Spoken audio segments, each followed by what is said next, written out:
Dun dun dun dun dun dun Dun, dun, dun dun, dun dun, dun dun, dun dun, dun dun, dun dun, dun dun dun, dun dun dun dun dun dun dun. Mortal Kombat. Hadouken! I didn't get much help on the singing part from you guys. I was Also, hoping John more. said Oh, Hadouken. combat! I know I did, right? Shut That's Street Fighter. up. That's Street Fighter. All right. That's Street So Fighter. for the Mortal Kombat fanatics, that's it. We lost those subscribers or It's like didn't gain those. So I've been Damn, I meaning to can't believe I talk to said you. Hadouken. I'm gonna kick you off the fucking pot. I've been meaning to talk to you guys, the Broskiedoodles, and you guys here in the room with me about fucking the new Mortal Kombat movie. I mean, this is a game that goes with us, with our age group, right? And yeah, I mean, we're gonna compare, we're gonna tear it to pieces, criticize it, praise it, compare it to the original one, to the video game. So we're gonna go through the whole thing. So if you just got here, if this is the first time listening to the Broski Doodle, this is gonna be a good one. All right. So let's start off. Let's give general critiques of it. So just tell me like, oh, I liked it, or shit, I hated it, and then we're gonna go in depth on things. I'll start off with me, general, without going in depth. I liked it. What about you, BJ? Definitely liked it. All right, Tabo. For me, it was what I wanted from a film. Give you an example, like if I'm watching Godzilla versus King Kong, I know what to expect. It's like big monsters fighting. If I'm watching Mortal Kombat, people fighting. That's what I want to see. So for what it was okay. Yeah, I'll go with it's okay. I actually agree a lot with what you said, because I actually had a post on Facebook that says something like, for the people saying the Mortal Kombat movie sucked, what the fuck were you expecting? Like a 10-year in the making Chris Nolan classic? Like, it's fucking Mortal Kombat, You want the bells and the whistles and the things, and he had it. So I mean, to expand a bit on this, I think I'm with Tavo in the sense that it had everything I wanted in a Mortal Kombat movie, or a lot of it, which is the things, the sayings, the fatalities, the fucking characters are back and the effects are better, all this shit, and that was magical. And just for that, I'm like, I'll watch it just for that. But part of me was a bit bittersweet that it could have been a really deep movie, like when Batman was made by Chris Nolan, that first movie, that Batman became, with the Dark Dark Knight. Knight. It became a movie that overpassed comic movies. It was a movie that was enjoyable regardless. It had depth. It had character depth. So I felt that with the Mortal Kombat movie, they really could have done something like that. But I'm not mad with the cheesy shit. That for the nostalgia it works. But I think it could have been deeper. What do you guys think? So to me, I agree with you. The problem with Mortal Kombat is to find like the right plot. I think they had a generally good idea within the movie. So I'll go into like a little bit of the plot. It's basically they have the tournament. Earth has to win the tournament to keep it from being conquered by the other realms, and the fighting ensues. That's why we even have Mortal Kombat, is to defend Earth from the outer realms to come to us. And I think their problem is they couldn't, because they had so many characters, you couldn't like focus on one character. And I'll give you an example where from before, like from the old movies and from the video games, Liu Kang is always like the go-to like main guy, because Liu Kang is supposed to be winning the tournament. And that's what happened in the first Mortal Kombat. Liu Kang was there. Like they killed his, I think they killed Kung Lao in the first movie, right in the beginning.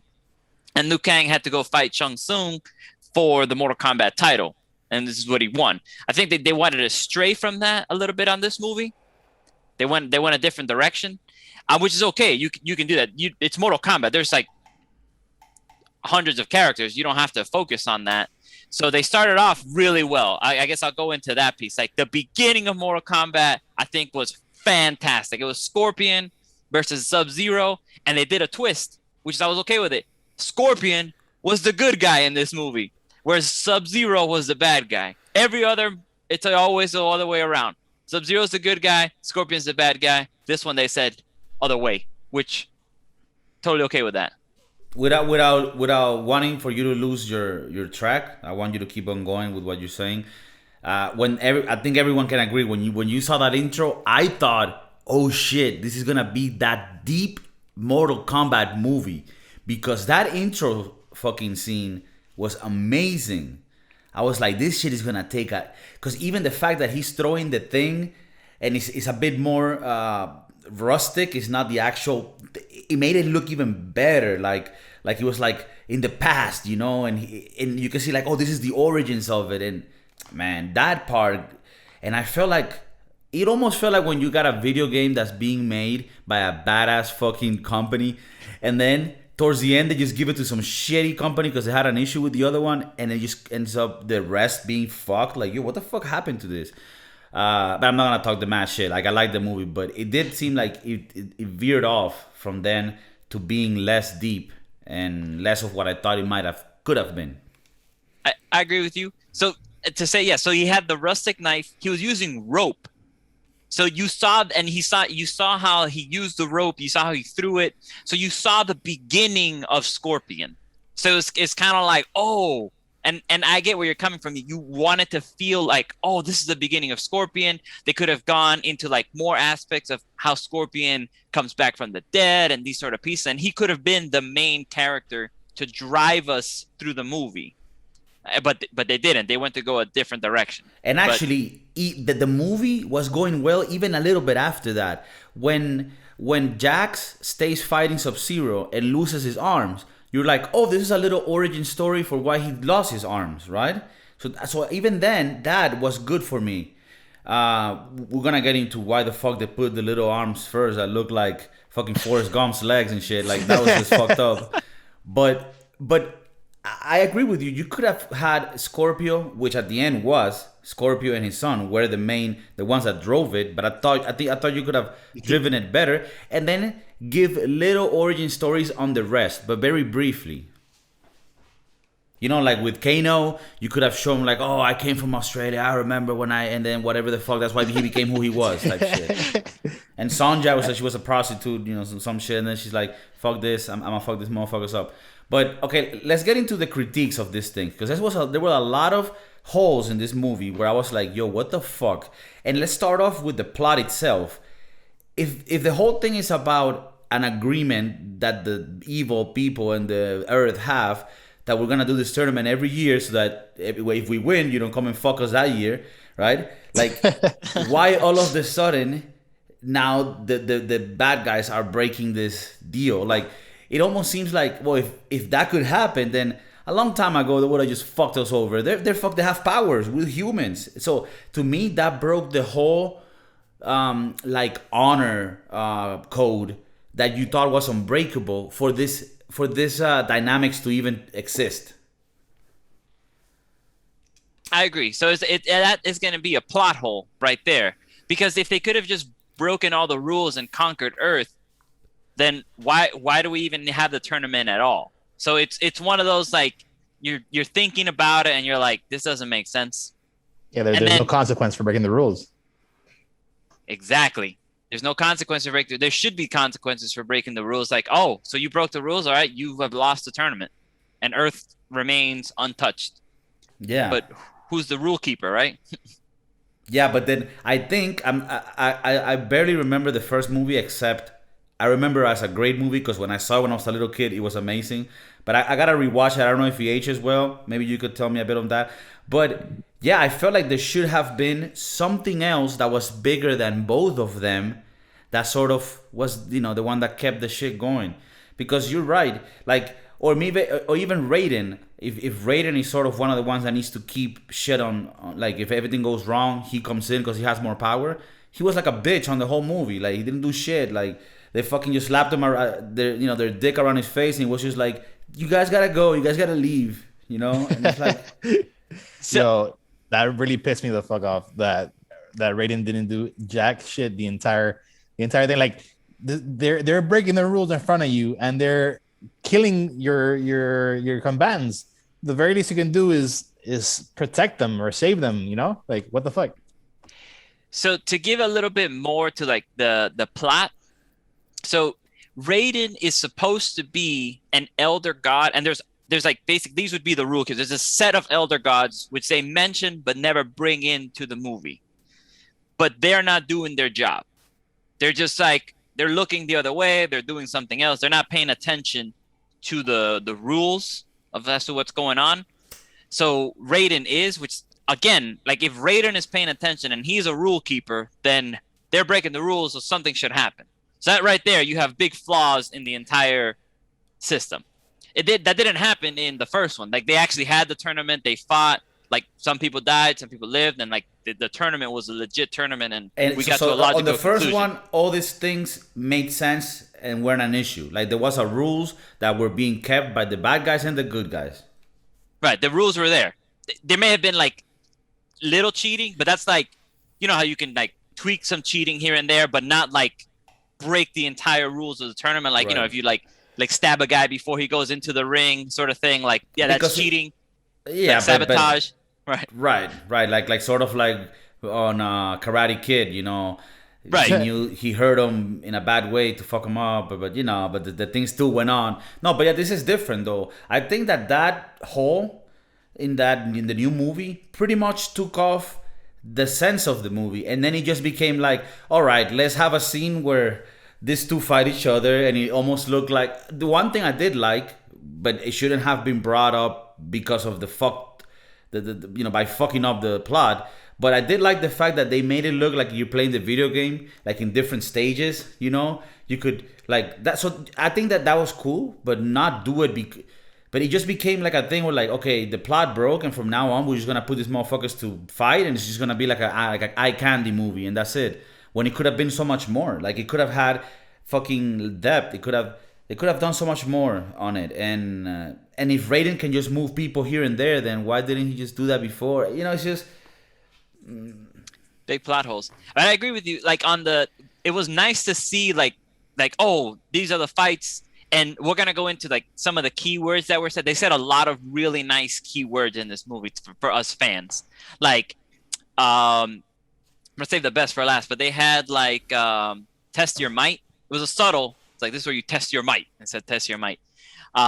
He said when the guy is kicking him with a low kick over and over again, like is that the only move you know how to do? Because when you play Mortal Kombat and you're new, that's the only move that you do, and you're like, stop doing that.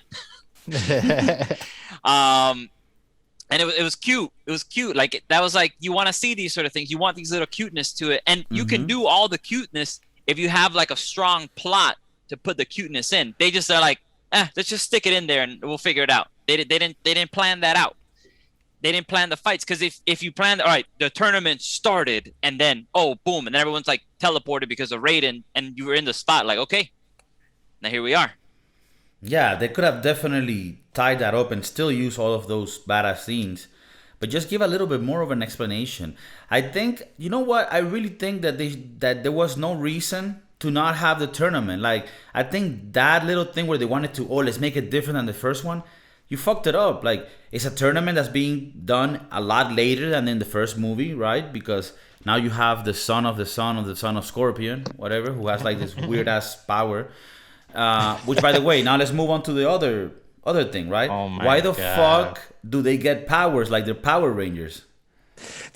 So we'll go in. Yeah, I'll hit on two pieces. First, why did we have a brand new character introduced into this movie? So at first, when I saw him, this is Cole. What's his name? Cole Young. Cole Young.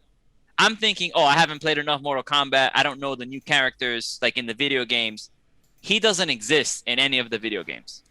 He was created solely for this movie. Yep. He was created for this movie, which I'm like, you have so many characters you can pick from, and you make a new garbage one. 150 plus. Oof, with our expert John Hydo, he knows 150 plus characters, and we make a new garbage one.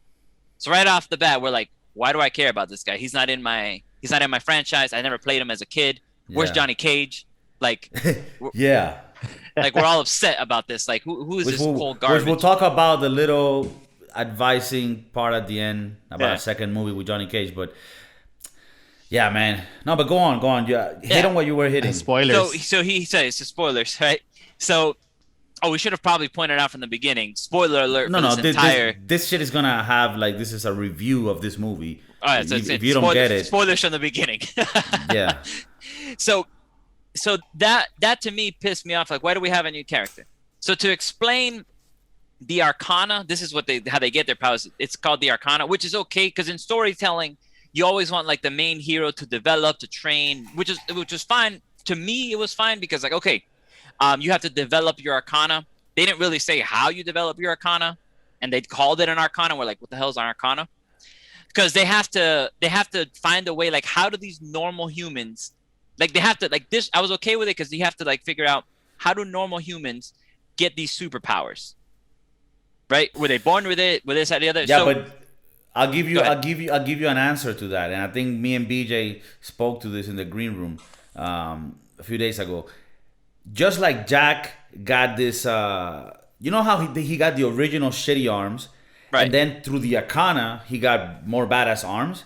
Those arms could have been done by the fucking military, like easy, like that's at least in the movie, right? Like fucking Tony Stark type shit, and you could have done the same for the motherfucker with the eye, put a laser in his eye, and you could have done the same for the girl with some bionic shit in her arms, and it would have made sense rather than some fucking power shit that I'm not a big fan of Mortal Kombat, so I don't know every literature on it, but I've never read anywhere that this motherfucker's got the power through some fucking little tattoo that they got on two for one in Miami Beach. 2 for 1 on Miami Beach. Never. Fucking A, bro. So what do you think of that, Davo? So I'll go into a few pieces then, just to make sure. So I'm gonna leave Jax out of this because I think Jax ruins a lot of it, but I'll get to him. So we'll start with the others. So you have to follow, like, if when you write something, when you have to follow the logic of your movie.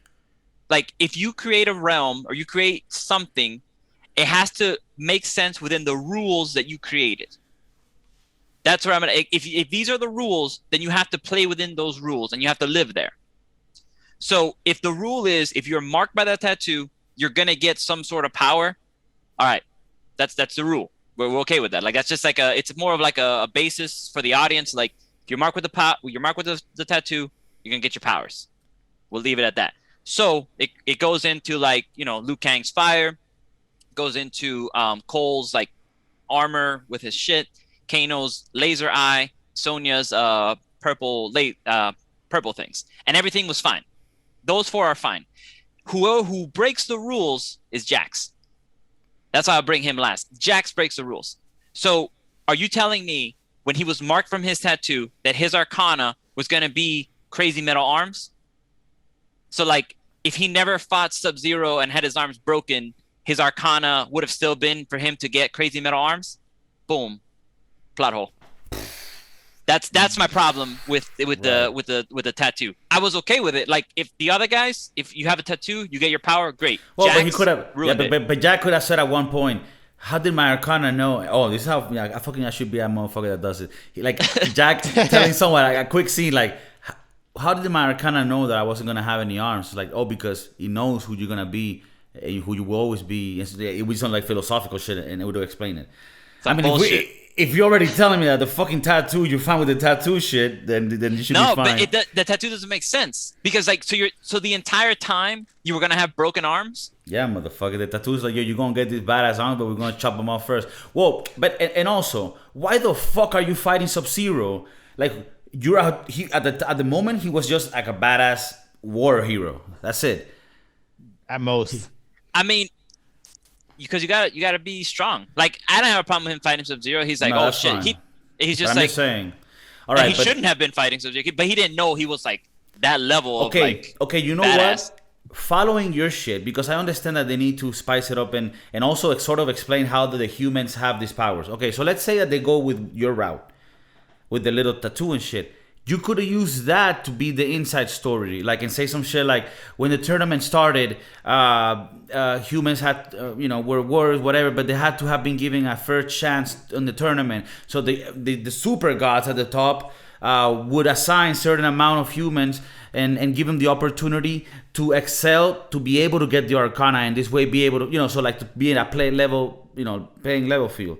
That I'll be fine. Like, but they would have to explain it more rather than just like, oh, by the way, you know that tattoo shit? Well, at one point, if you fucking get high enough, you're gonna get that shit turned on. I think there was enough time, instead of having so many stupid fight scenes at the beginning that weren't important. Like the fight scenes were like, oh, we came here, we're trying to sneak in, and then Raiden's like, come on guys, you know you can't be here. Instead of those stupid scenes that didn't add anything, they should have had more little scenes where he tells stories like, how did Kano B2B, how did, you know, boom boom boom, and a little bit, and it shouldn't have never been the bad people trying to fuck up the earth before the tournament. It should have been clear that it was going to be just a normal tournament, and you could still have I think the son of Scorpio should have just been Scorpio. You keep saying the son of Scorpio. Oh, yeah. It's Scorpion. There's an N there. But it's still, Right, it's so not, it's not his son, though. the descendant, pues, the descendant. The descendant of Scorpio, because you know what? You shouldn't have had any kid live or whatever the fuck. I don't know. I'm just saying It's not, it's that basically character his is shit. great grandson. Yeah, but that character is shit, and it doesn't really make sense. Like, oh, I was waiting until what? Like until like I had. By the way, the actor. I mean, the acting on the movie itself, you know, it's not the greatest. But the guy that played what's his name? Cole, the guy that played the descendant of Scorpio. Cole, Worst acting ever. Guy didn't bring anything to the table. Fucking sucks. His powers sucked. Everything sucked. He was just so bad. The movie, like, so bad. He was so bad. I think we were talking about that before, that the best actor in the movie was probably the guy that couldn't speak English. The Japanese guy, the one that played Scorpion. Yeah, word. To me, I mean, I can't hate on everybody. I thought the guy who played Kano did a good job. Yeah. I believe, like, I think his delivery was there. I think he was like, you wanted to hate him a little bit. He was funny at points. I think Kano had a good... great. I think he was great. Kano? Okay. Yeah, right, so we can't hate all the actors on there. See, no, you still have... Like, Kano... You were invested in Kano at some I was extent. invested in Kano. Like, even when he turned bad, I was like, that's fine. I'm okay with this. I like him. Like, I overall, like, felt like, all right, I like Kano. Right. I didn't even think it was bad that Kano flipped, you know? But... it's just like the whole thing of Raiden putting like a little thing that he could just break. There's so many holes in that sense. Now, I don't want to just poop on this thing all the way. Let's also talk about the good things. Let's talk about the fatalities. I like them. My favorite, I think this is BJ's also favorite as well, is when they say flawless victory. I think this was the best scene in the whole movie. So Kung Lao is facing the girl that can fly. What's her name here? Let's see if we can get a name from the audience. Here we go. Nitara is the character's name, the vampire girl. So he's facing her. She comes to the attack. He gets on her back, like, so she's flying around.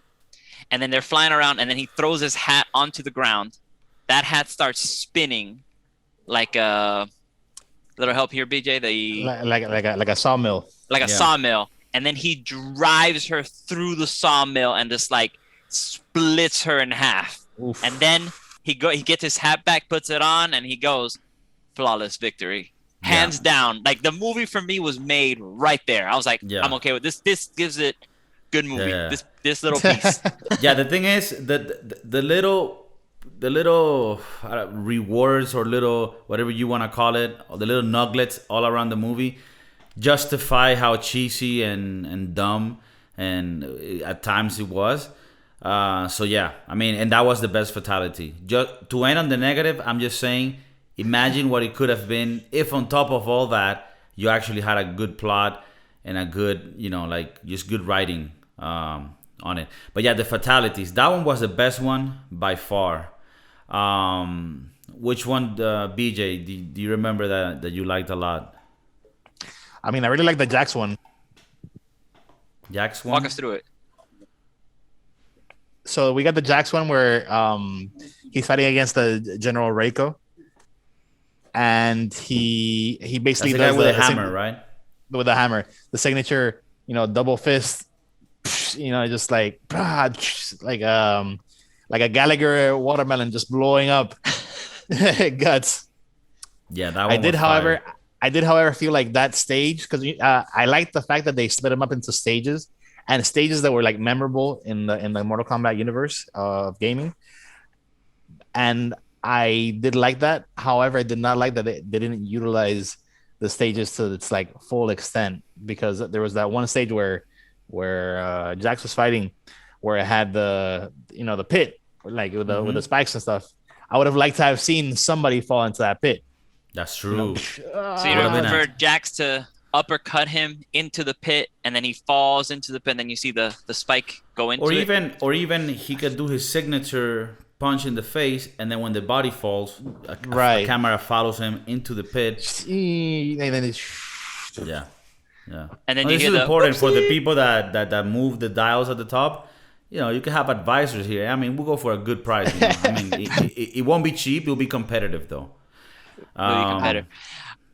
I did like the X-ray hit that they did for Melina, where you just see like Oh, you see the hole and you see her back. the spinal cord. Oof. So Sonya gets her powers, newly fresh powers, launches the purple at Melina, puts a hole through her, and apparently Yeah. in Sonya's there's like a gap where there is no attack, so it just cuts through her and like all her insides are gone, but then you see her spine perfectly. So it's like she hit it like bullseye to just show us her spine. Maybe I want to say that the pulsating wave that she shoots only like damages flesh and not bone, so it corded out just the flesh but left the bone. Oh, which brings me into the next point that I like. What I liked about this movie is even the gore and like the nastiness that we saw, it didn't hurt. And I'll give you an example of what I mean by didn't hurt. It didn't feel like this was happening to me. So like I think they did a good job here. So I want to give them some props. For example, if you see the movie Saw, which is like a gore movie where the guy like they use all these like things that just hurt you and make you feel bad, like very gory, very bloody. Like that movie makes you like, oh my God, I wish that never happens to me. The Mortal Kombat was just enough to like, this is happening, but it doesn't feel like this is happening to me, so I can watch this type of fighting, and I was okay with the type of fighting. Yeah. It just felt, it was fun enough that I'm like, yeah, kill him, chop his head off, yeah. Great. I think, and it's weird because you're talking about an actual very interesting thing. It had something that made it cartoony enough, very little, so that you're disconnected in the sense of it being a real thing. You know, and I don't know what are the things that made that happen. I will need to look into a bit more, but it was weird because it wasn't like with Tarantino. Like if you watch a Tarantino film, you fucking feel those gory moments, right? It's like pa ta, and here, even though you do see very detailed shit, it does have some filter on it that for some reason it just feel it doesn't feel horrible. It doesn't feel like bad to the feels inside, you know, and a lot more kid friendly, which I guess helps them as well. I think it's the tension. Kid friendly. The tension. Yeah, it's more teenage friendly. Let's go with teenage friendly. At the tension, because so like, Wasn't it rated R? it was rated R, but you know, everybody watches this thing.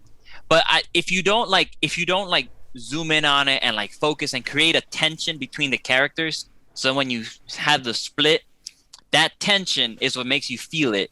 There was no real tension. You knew it was a fight. You knew something was going to happen. And it was just like, bring it on. The music was different. It didn't have like, oh, there it is.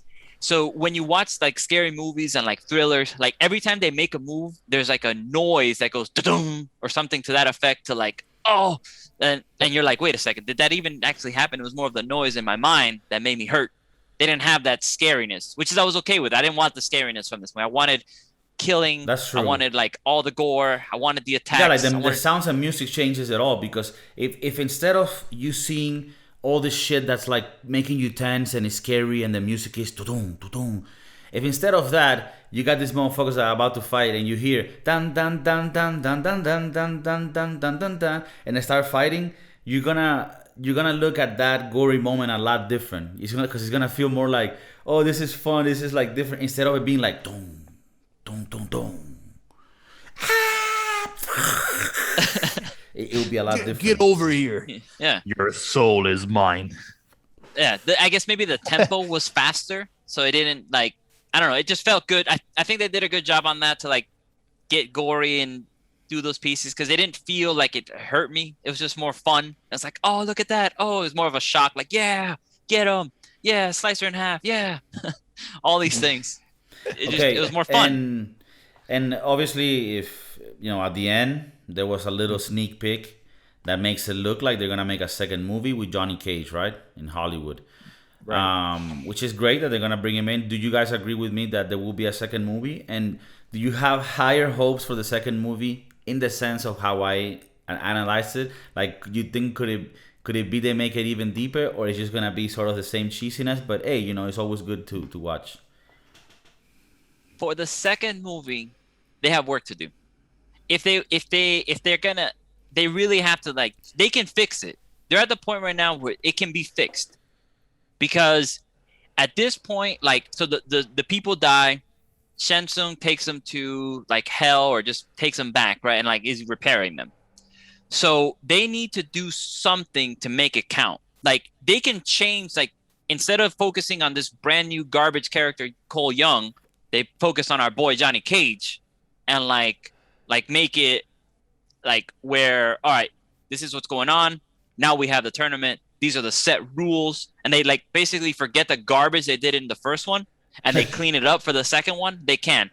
Will they do that? No, because I know how sequels work. Sequels are always hot garbage. If you thought this one was mediocre, the sequel's gonna really suck. I just know it because they're gonna be just put it together, make them fight, whatever. We don't care. Just make money. I just know how it goes. I hate the fact that I feel like you're right. I'm not an expert for no reason. At the beginning, for some reason, you were getting me excited. I'm like, oh yeah, this has a solution. But are they gonna do it? Absolutely not. Never in their life. These motherfuckers don't give a fuck about depth or how you feel. They give a fuck about making this shit bells and whistles and fucking charging you $15 to see it. But hey, man, maybe if they put a little more into it, people will actually go to the theater and pay for the fucking thing. I would like to believe that they're gonna explore the Scorpion storyline a little bit deeper, find out why is it that Sub-Zero is bad, and why is it that Sub-Zero is doing this, trying to eliminate their whole clan.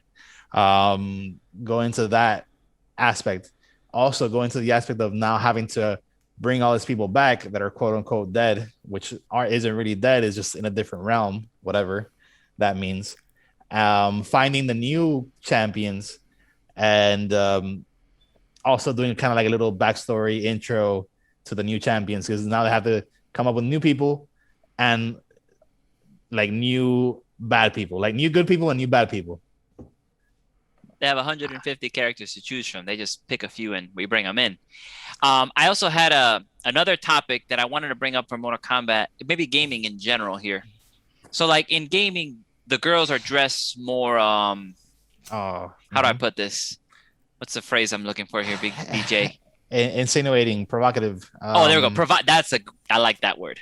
The women are just more provocative in the video games. I don't know why. It just is.